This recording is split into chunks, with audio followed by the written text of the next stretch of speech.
the number one question is it really cosmic? And it would be, if it is really cosmic, then it comes equally from all directions. So that's the number one thing.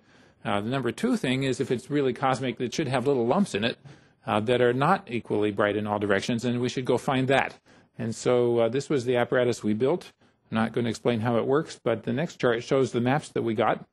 And when Stephen Hawking saw this bottom one, which is a map of the whole sky with everything local subtracted out, he said that was the most important discovery of the century, if not of all time. So I guess I have to say why that's important.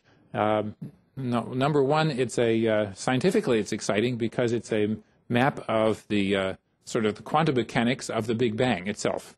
So how else would we ever know about that? Well, that's kind of exciting. Number two, if those little spots were not there, we would not exist. And so, you know, what was it that stopped the expansion of the universe in some places, like where we live? Some places were a little more dense, and this is a map of the early density variations, so that's how come we're here. So I guess it was important. Next chart shows the result that we got from the successor mission. This was another project we did at Goddard in-house in partnership with Princeton University. It's the Wilkinson Microwave Anisotropy Probe. Was led by Chuck Bennett, who was deputy PI for DMR on COBE, and Dave Wilkinson, who was a member of the COBE science team. So they got the same answer. That's number one. And number two, they got a lot more detail. And so they proved that the first answer was right. COBE had indeed discovered what we said. And there's a huge amount of additional cosmology that comes out of this, which we won't discuss, but totally amazing results. The next chart is a picture of the third instrument on the COBE, a diffuse infrared background experiment to hunt for the light from the first galaxies. We're still hunting for that. But this instrument said, and Mike Hauser was the PI for this, that there is indeed a lot of extra light out there that nobody had known about before. And so there's a third cosmological result there that's not fully developed yet, but we're in the process of finding out what was it that we really saw with this. So the next chart summarizes that for this instrument. There's an awful lot of light out there we never knew existed. So this one hasn't been as recognized in the world yet because it's still unknown what it really was that we found, but we found it. So now I want to wrap up here with let's see, I guess one or two more charts. Let's see what we have next. Okay, this is a demonstration that we get some surprises. Here's Einstein making the universe expand a little faster. And those are three gentlemen on the right who received the Shaw Prize, also called the Asian Nobel Prize, a couple of years ago for discovering that the universe is not only expanding, it's accelerating. And I want to point out that this result depended critically on results from the Hubble Space Telescope, which was able to see supernovae happening extremely, extremely far back in time and far away from us. So we get wonderful surprises from astronomy. Our next chart illustrates the project I'm working on now, as Ed described. This is the James Webb Space Telescope. People sometimes will say, why did you name it after him? Who is he? And that's for the young ones. The people that were here when James Webb was the second administrator of NASA have told me that he was an absolutely brilliant man, and he was the man who organized NASA to go to the moon and built up the NASA centers around the country. He also said, John Kennedy, we need to have science in NASA. This is not just a publicity stunt for politics. This is something that we're investing in for the future of the United States and the world, and we should have science. So he built up science, and now we know that it was a good thing that he did that. So this telescope doesn't look like any telescope that you ever had before in your hand. It looks more like a solar energy concentrator.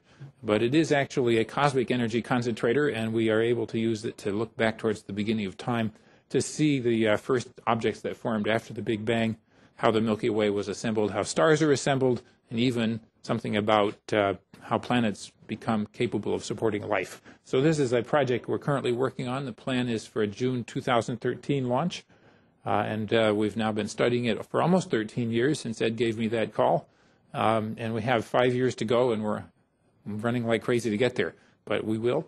It carries a variety of instruments that come from around the world to do this, from Europe and Canada as well as from the United States. And we're even going up on a commercial Ariane 5 launch vehicle, which is a part of the European contribution to the mission. So this is coming, and this is the opportunity that I'm working on to probably enable some other person to earn a Nobel Prize with the NASA project. So I'm expecting confidently that we will have something wonderful and surprising coming from this mission. And it's not so far off now. So I think now this is also a moment for me to say a few special thanks to people who made this happen. Number one, it was already mentioned that the COBE team took a lot of people. There were altogether 1,600 people approximately named in the book called The Very First Light that we did. And the book is about to be reissued with a new chapter. And we've even found a few more people whose names weren't in the book, so they're now in the book. It's coming out in September. So that's called The Very First Light. And anybody who worked on the project and didn't get a copy of the first one, we can get them a copy of the second one. Another thing was, I wanted to say the Nobel Foundation gave us money, and we have made our own foundation, so we're putting it as much as we can back into education. So we've already sent some money. It's the John and Jane Mather Foundation for Science and the Arts. So some money has already gone into ballet in recognition of my wife Jane's contribution to the project and her interests. But also we've endowed a scholarship for the Fanny and John Hertz Foundation, and we've sent some money to support some John Mather scholars that are summer interns at Goddard Space Flight Center, and we're looking for additional things that we may do to help recognize the upcoming talent that will make the next discoveries coming to us. So again, my thanks to the NASA family and to the particular individuals and management that made this happen.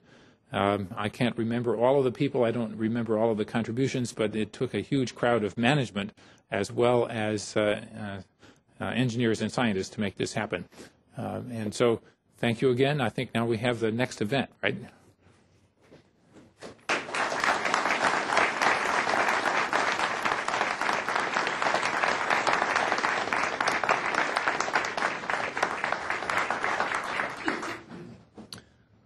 So, ladies and gentlemen, we'll now have the unveiling of the replica of the Nobel Prize medal.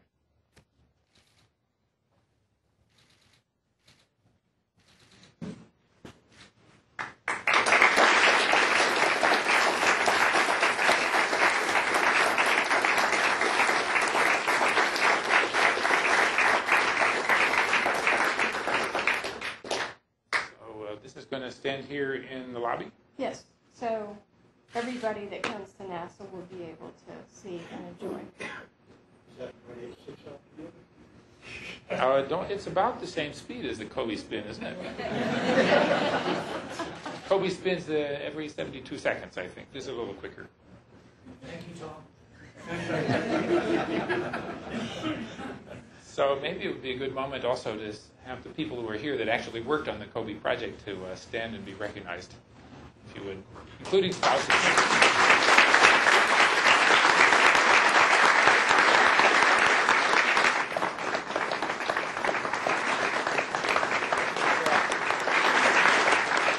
Everyone for coming to share this moment with us. And thank you, Shannon. Thank you. Okay, this concludes our program this morning. Congratulations again to Dr. Mather and all the members of his team. And all of our special guests, we thank you for coming, and all of you as well, and have a great day. And David, is there a reception out there? There is a reception with some light refreshments right out front, so everybody please enjoy. Thank you.